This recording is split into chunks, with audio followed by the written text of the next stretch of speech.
Camera સામે મોઢું છુપાવીને બેસેલી આ મહિલાઓ અને આ શખ્સે પાડોશી ધર્મ તો ઠીક પણ માનવતાને પણ લજવી નાખી. ગાંધીધામમાં માત્ર ઓટલા પર બેસવા જેવી મામૂલી અદાવતમાં પાડોશી આધેડને બાથરૂમમાં પૂરી જીવતા સળગાવી દેવામાં આવ્યા, જ્યાં ગંભીર રીતે દાઝેલા આધેડ કરશનભાઈનું કરુણ મોત નીપજ્યું.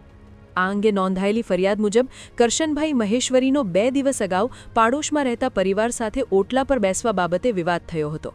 આ સામાન્ય ઝઘડાની અદાવત રાખી પાડોશમાં રહેતા પ્રેમીલાબેન, અંજુબેન, મંજુબેન અને ચિમનારામ મારવાડીએ કરશનભાઈ પર હુમલો કર્યો હતો. આરોપીઓના મારથી બચવા કરશનભાઈ જ્યારે બાથરૂમમાં ભરાયા ત્યારે આ હેવાનોએ જ્વલનશીલ પદાર્થ છાંટી આગ ચાંપી દીધી હતી.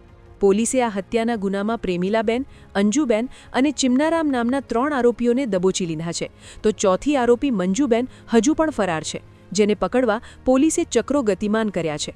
પાડોશમાં રહેતા પરિવારો વચ્ચેના મામૂલી વિખવાદમાં એક વ્યક્તિને આવી ક્રૂર મોત આપવાની ઘટનાથી સમગ્ર પંથકમાં રોષ અને અરેરાટીનો માહોલ છે.